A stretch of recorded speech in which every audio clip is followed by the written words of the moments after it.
I have a very important message for all of you. You ready? Ksfmd up zvo if sfd. You get that?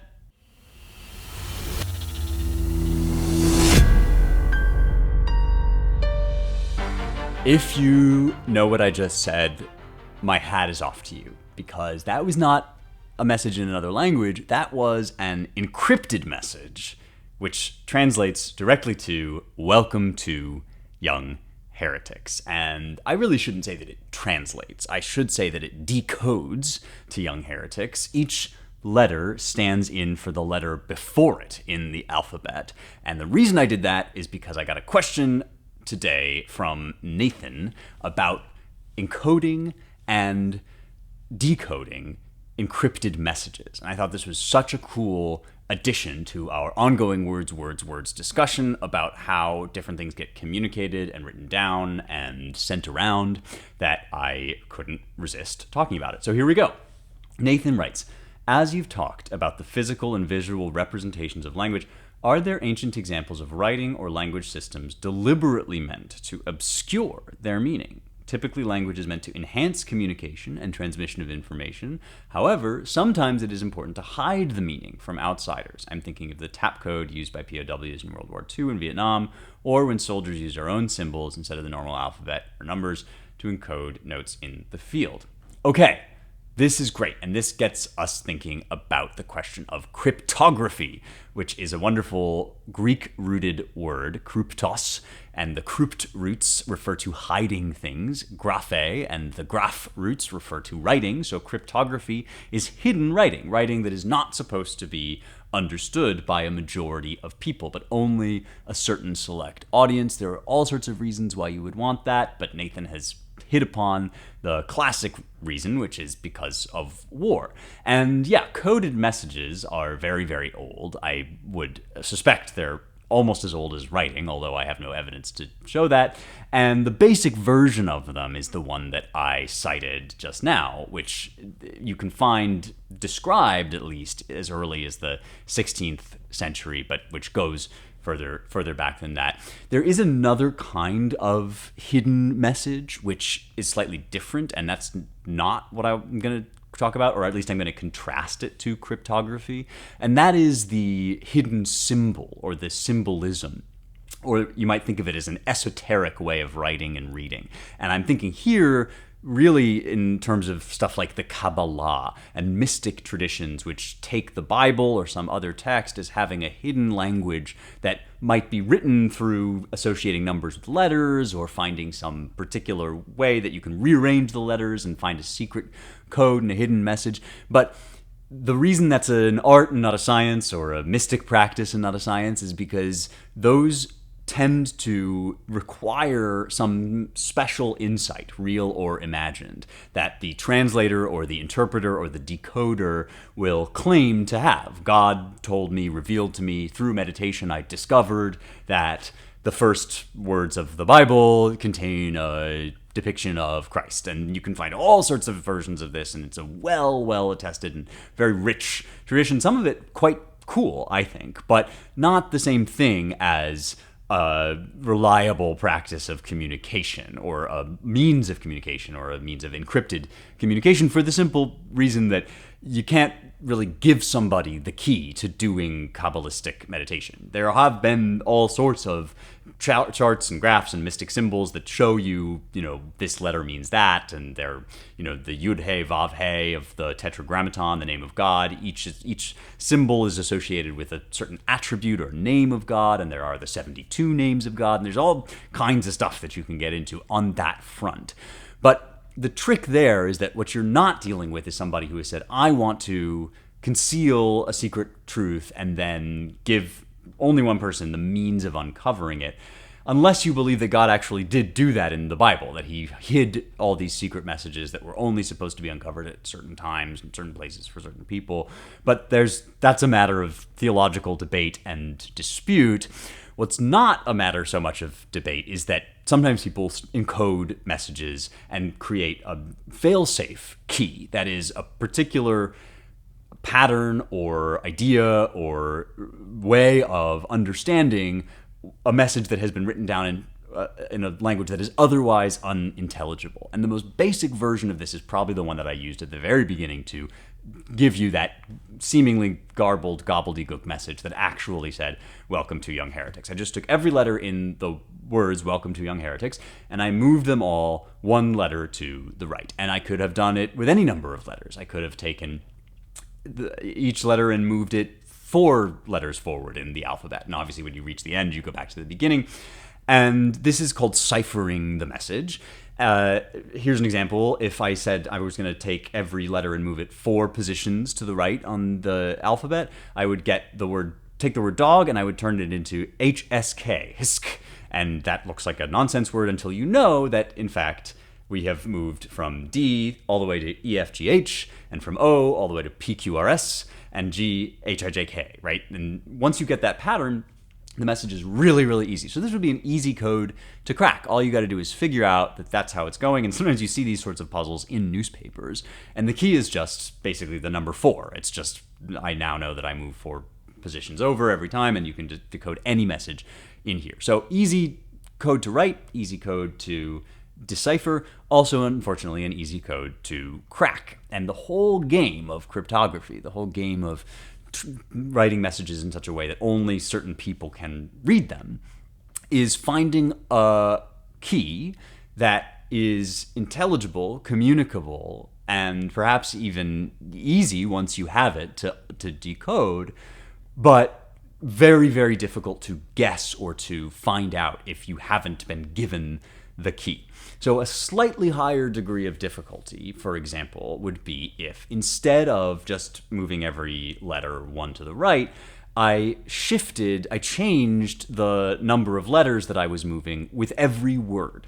So an example would be like, I'm going to write you a whole message or a whole sentence, but the first word, I'm going to shift all the letters over 4 positions in the alphabet.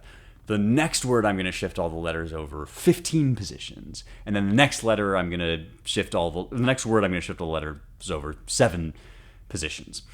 And you can see how I could make this very elaborate very quickly, but you can also see how once you have the key, it basically stops being interesting at all and ceases to become the kind of problem that we talk about when we talk about translation. And that's because cryptography and encoding messages is actually different from translation. It is not designed to distort meaning or introduce ambiguity, but to limit who has access to the meaning.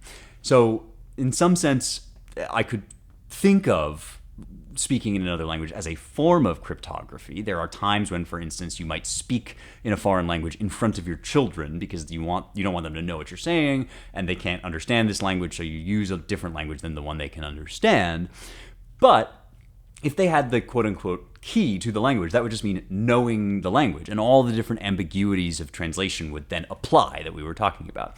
On the other hand, if I spoke in front of you in this cryptographic language, then all you would need was that one key to understanding that I'm moving the letters in a certain way, and then you could undo the key. So, for example, if I took that key that I gave you of moving just each letter of the alphabet over in a different way, I could write the sentence "dog bites man," and I would give you husk quixich thu, HSKQXIHTHU, right? And that would be a slightly more complicated code than the one I started with because the key would be the word dog. Now, why would it be the word dog? Well, because dog is a word composed of the 4th letter in the alphabet, the 15th letter in the alphabet, and the 7th letter in the alphabet. And so that tells you that each word is transposed by that number of letters. So the first one is the 4th number of letters, the second one is transposed by 15 letters, and the third word is transposed by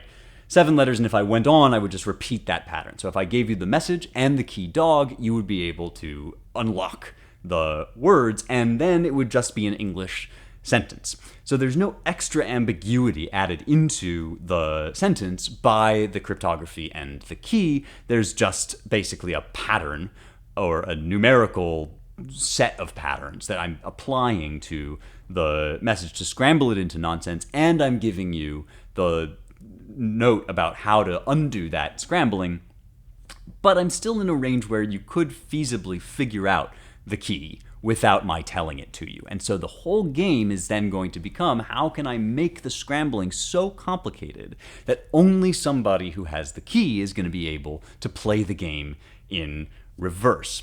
And it is no accident that figuring out problems like this, trying to create and solve problems like this, is how computers were invented. Because cryptography, and especially cryptography of the kind that you would use, for example, in wartime, is based almost exclusively on numbers and in the hyper-complex patterns that you can create with numbers, which once you see those patterns are very easy to undo and untangle, but finding your way to those patterns can be quite difficult. And the best and the worst thing about numbers is that they have absolutely no ambiguity in them. The number 2 is not the number 2.00001, and it's not the number 1.9999. It is the number 2. And once you have these codes and these formulas, there's really no question about what the message is or how to undo the message. But getting the formula can be extremely tricky. And it was in trying to get one of these keys that Alan Turing, famously the inventor of modern computing, perfected his work. And he did this during World War II in service of the British government when the Germans were using a machine called the Enigma machine, which basically is just a hyper-complicated cryptographic machine that does basically the thing that I have just been doing with all of those sentences, like dog bites man or man bites dog, takes the letter and it shifts it some number of positions in the alphabet. But the Enigma machine is a much more sophisticated version of this, because every time, it's basically a typewriter, the Enigma machine, and every time you press a key on the typewriter, it takes the letter you are trying to type, such as the letter K, and reroutes it to some other letter on the alphabet, such as the letter O, and it changes the orientation of the letters. So that is the only time, when I press the K that time, is the only time that K is going to go to O. Now the map of how the letters are related to one another is going to change, and if I come back to K later on, then K might be encoded as M. And the way that that change is produced is through a series of wheels that rotate within the machine. And every time I press a key, the wheels rotate. And the only way to find out how each of these letters relates to the original letters of the message is to have the first position that the wheels were in when they started. So there's 3 wheels. Each wheel has a letter that is prominent, and the first position of the wheel will tell you how those wheels are going to rotate and how they're going to cause this basically chain reaction of letter by letter encodings. So there are 17,576 different positions of the set of the 3 rotors that you could begin with, and on top of that, you can open up the machine and rearrange the order of the wheels themselves, which will give you 105,456 different ways that the Enigma machine can basically scramble things. Not so easy anymore, right? Not as easy as just my simple code that I built out of the word dog, essentially. And so now you have to think about the problem, well, how can I find the key without being told by the Germans what the key is to decoding their messages? Because if Klaus is sending Franz a message, he's going to have the key on the other end, and he's going to know how to undo these coded messages. But if Alan wants to spy on this message and figure out where the German troops are going to be at this particular juncture in the war, then he needs some way of trying out all the different possible keys. And you could possibly do this by brute force, just in the same way that if you had your sort of simplest possible cryptography with letters shifted over all by one number of letters, you could feasibly just try out all the different combinations. But that would take 105,456 either people, each one trying out a different arrangement of letters, or you could do it 105,000 times, but at that point, like, Germany would have raided Britain and you'd have lost the war. So you need some quicker way, essentially, of rifling through all the different possibilities. That's the problem that Alan was trying to figure out, that Alan Turing was trying to figure out. And he did it with a device called the bomb. And the bomb is basically an original computer. And by that, I just mean it's a machine that can automatically, using a limited number of inputs, produce an unlimited number of calculational outputs.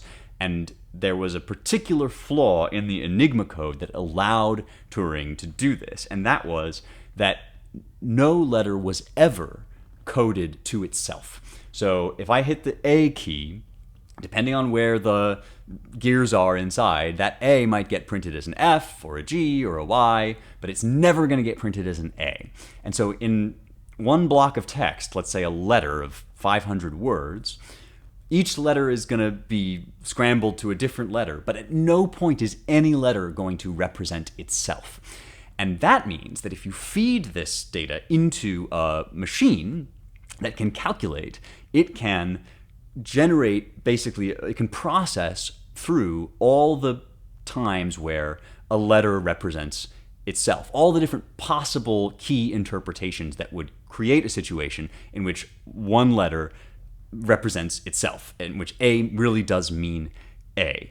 And by testing out all the different key orientations that would do that, you can eliminate like a bunch of those 105,000 ways that the Enigma machine might be set up, and the remaining number of possible keys is going to be enough for human beings to check and try out.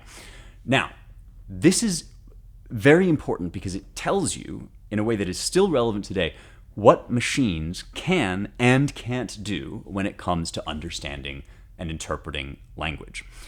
Any problem that is reducible to a problem of changing one set of numbers into another set of numbers, a machine can do, and can do better than a human.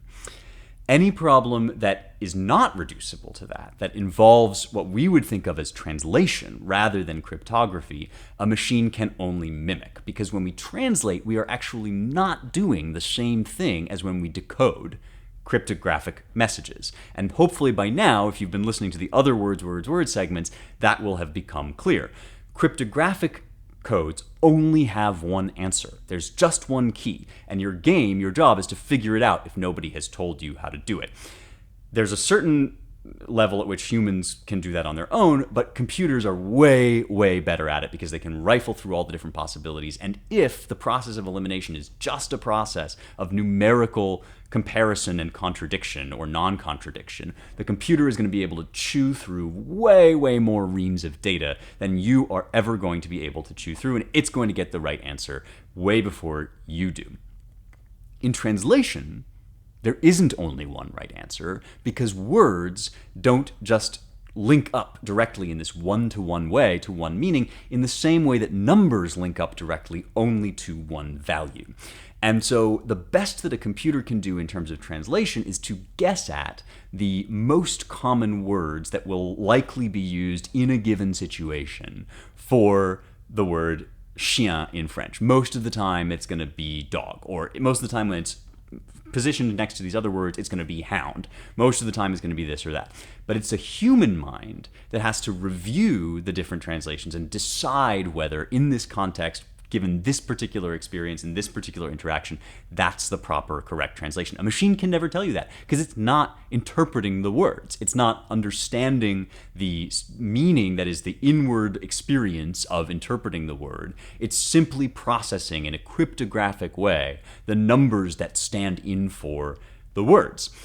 I find this really useful in our age of AI because, as you may know, and as I've talked about before on the program, AI, large language models, are just probability functions. And what they do is they generate things that are as likely as possible to look like meaningful sentences, or to look like most sentences on the internet, which are meaningful. And as humans, we then find meaning in those sentences, but we have to go away and interpret, verify the meaning, translate the meaning into our own words, do all of the stuff that only human beings can do. Not because we are smarter or less smart than our machines or whatever, but because we are different in the sense of being conscious. That is, inside of us, there is an inward experience of the world that is being reflected and mirrored back in the outward forms of our language, which again is not what the computer is doing. And the way you can tell this is if you ask it to build you a poem, it's going to give you the most mediocre poem you've ever read, because it's literally averaging out all of the gunk online and telling you what's the middle level, the most probable likely response to that. Now, it might be a better poem than you can write if you're not a very good poet, but it's not a better poem than anybody can write. And it's not a more worthwhile poem than anybody can write, because part of the point of poetry, like the point of translation, is to get at the underlying experience beneath the surface of the words, which is not what computers do, and it's not what they were designed to do. They were designed literally to do cryptography, to solve language problems that are directly translatable into numbers. Why is this encouraging? Well, instead of getting into doomerism or optimism about AI, saying it's going to replace us, saying it's going to destroy us, saying it's going to save the world, saying it's going to become God, whatever, this allows us to think soberly and seriously about what computers can do for us. And it turns out there's a lot of cool stuff that they can do. So cryptography, since the days of World War II and the Enigma machine, has rocketed ahead into all sorts of fascinating domains. And two of them that have particularly kind of fascinated me recently are the one that is associated with Bitcoin and the one that is associated with quantum physics, which is one of my pet fascinations. So I just want to tell you a little bit about it because it's incredibly cool, and because it helps us to sharpen our sense of what we're talking about when we talk about translation, which is something quite different from cryptography and actually closer to the mystery traditions like Kabbalah that seek for the hidden meaning underneath the surface of the text. Okay, so when you put your credit card into a website and you send it to, I don't know, Amazon because you're buying nail polish or something, presumably you hope that it's not at least easy. It's at least not easy for somebody to just come along and find out your credit card number from Amazon. So you hope they will encrypt that information, and often they will encouragingly tell you, yes, we use encrypted data, hyper advanced encryption systems. And those forms of encryption just are very advanced versions of the kind of numerical key creation that we began with back in the 16th and 17th centuries.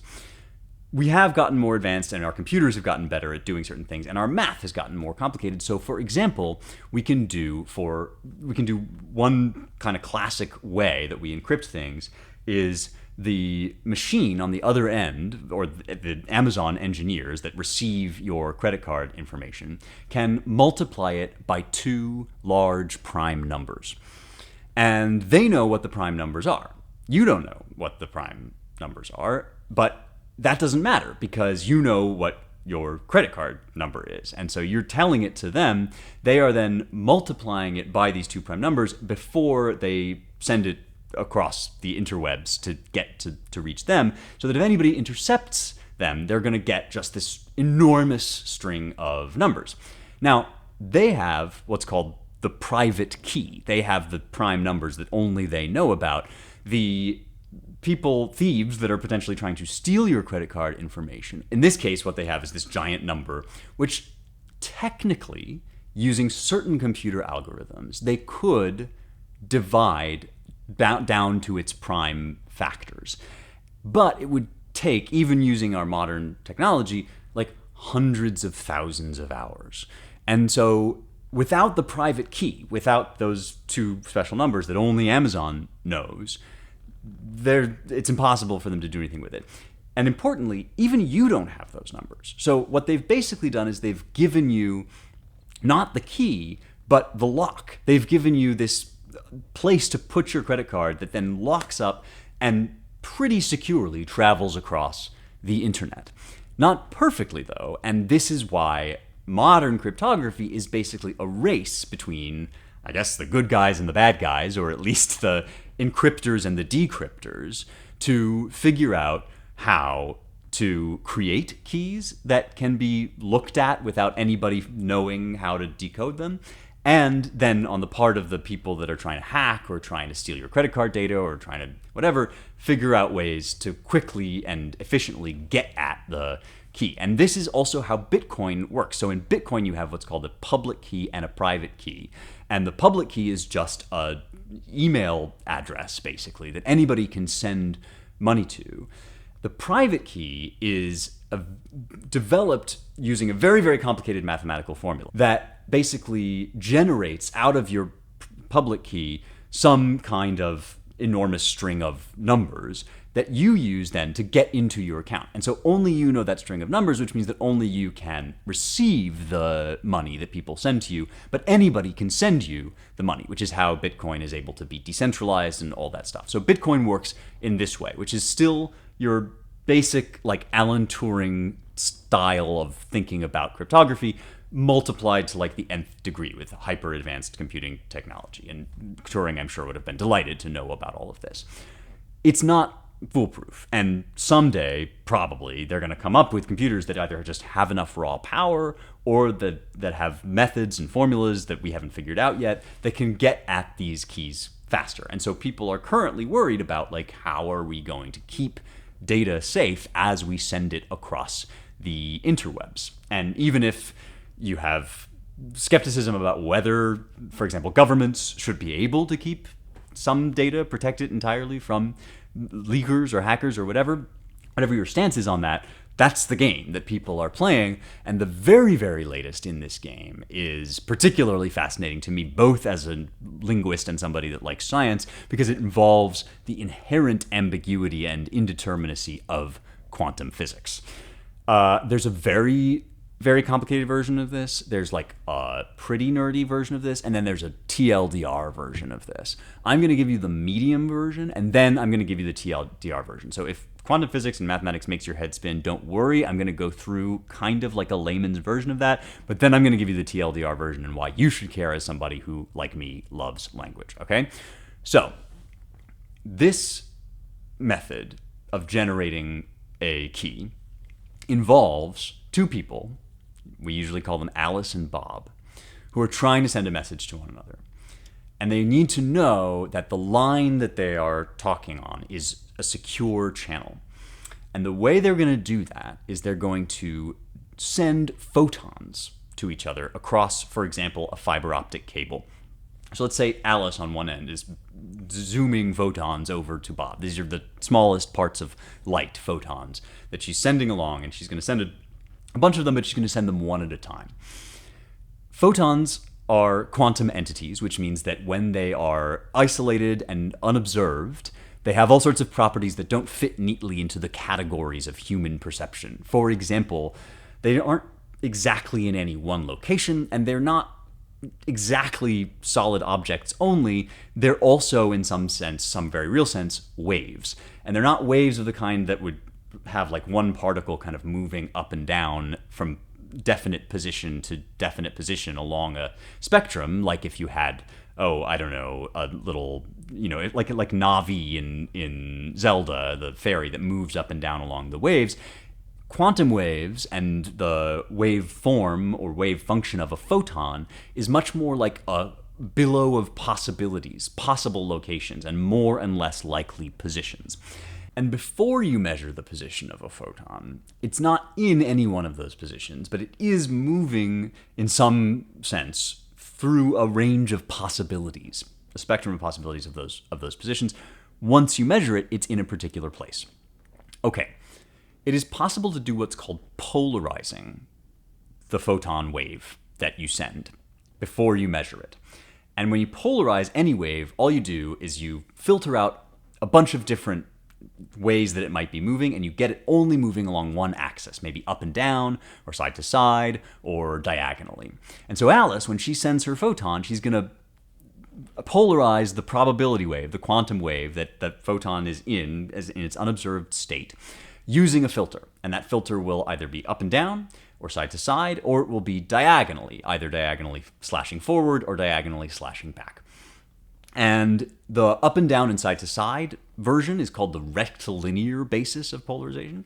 The diagonal in either direction is called the diagonal basis of polarization. And Alice is going to choose at random which of those two bases she uses. Bob is also going to choose at random how he filters the photon that he receives. So he either does diagonal or rectilinear orientation. If they choose the same orientation, then the photons that they pass through are going to either pass through Bob's filter 100% of the time or 0% of the time, because either Alice is going to have a horizontal filter and Bob's going to have a vertical filter, and then the photons will never pass because they'll just bang up against each other, or they'll both pick vertical and they'll both pick horizontal or whatever, and they'll pass through 100% of the time. And so they basically just randomly, without telling each other, pick different orientations and see whether they register the light waves on the other end. Then they tell each other in public, so anybody can know which orientations they had picked, and they throw out all the times that they picked different orientations. Because if Alice had picked diagonal and Bob had picked, let's say, vertical, then you get this quantum situation, the weirdest possible quantum situation, where because Alice is moving diagonally and Bob has filtered vertically, 50% of the time the light is going to pass through and 50% it's not going to pass through, and that information that they get is not going to be a representation of a certainty. It's going to be a representation of a probability that has been resolved into certainty on the other side of Bob's filter. So they throw out all of that data that is generated through quantum uncertainty, and then they only get the data that they know what it should be. And then they pick a few of those times when they got the same orientation, and they compare to one another, and they see whether they got the results they were supposed to get. If they didn't get the results they were supposed to get, they know that somebody has been intercepting, because the key to quantum indeterminacy is that the minute you observe the photon on the other end of the filter, that photon ceases to be in its wave form and has a position, because you've looked to see whether it has passed through the filter or not. Now, the eavesdropper, who is typically called Eve, much like Bob before Alice and Bob share their information, Eve doesn't know how exactly the light that she's receiving has been polarized. So let's say that Eve picks a vertical filter and she gets a ping of light from a photon that has passed through that vertical filter. Well, that photon could have been vertically polarized, but it could also have been diagonally polarized and been one of the photons that pass through. She has no way of recovering that information because she's observed the photon now and she's extracted its indeterminacy. She's got the information about its location, which means she's lost forever the information about its polarization, and she has to just guess which kind of polarization it was so that she can send another photon on to Bob so that Bob doesn't detect her presence. But that means that when Alice and Bob compare notes about the times that they picked the same basis, either rectilinear or diagonal, then they're going to get some errors, because sometimes, inevitably, Eve is going to have picked the wrong choice about her polarization, and she's going to send Bob a 1 when Alice actually sent a 0, essentially. Okay, what's all the TLDR of this?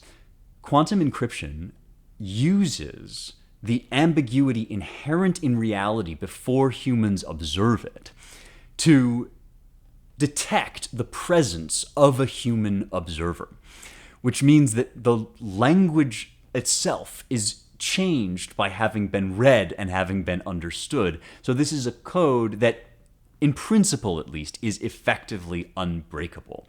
And no person in the universe can look at this information without somebody else realizing that it's been looked at and tampered with. And there's no version of what Alan Turing did that would allow you to basically intercept these messages without the Germans knowing and figure out what they're saying to one another. All of this is very early days technology. It's part of the attempt to create basically a quantum internet using quantum computing. What fascinates me about it is the role of the ambiguity, which is always and only resolved by a human observer, which tells you, again, that in building these keys, we can use mathematics and computers to create these ironclad structures, but we can only use human perception and experience to create the phenomenon of the language being read and interpreted and understood. No computer has ever read a single sentence in any language or translated, strictly speaking, a sentence in any language. All our computers have ever done is set up increasingly complex chains of numerical reaction that we are then able to interpret and understand on the basis of our unique role in the universe as the only kind of observing consciousness that we know of that is able to make meaning and form out of the raw data of experience and the indeterminacy of reality outside of our human perception. I think that is extremely cool, and I also think that it is telling about the structure of what we do when we talk about translation, because when we translate, as compared to when we do cryptography, we inevitably rely upon our human experience of the language to find the right words on the other end of that translational divide. The message for AI and for our age of machines and computing is neither the doomerists nor the optimists are correct. These machines are not gods. They will not replace us. They will not destroy us, but neither will they save us or bring us into a bright future of perfection and perfect knowledge. We are still, even as our computers get smarter than us at some things, better than us at some things, we are still the only kinds of versions of us that we know of, which is souls that can experience and communicate through language that is motivated by an actual desire to make contact with another soul. Okay, as always, I love these questions. To send me a words question, any question you've got about language or translation, you just direct it to rejoiceevermore.substack.com, where I send out a weekly essay on Fridays that you can access, and I also send out a bunch of other stuff for paid subscribers, but you can contact me in the DMs or over email that way. And that's it for me this week. I will see you next time for more truth, beauty, and the stuff that matters.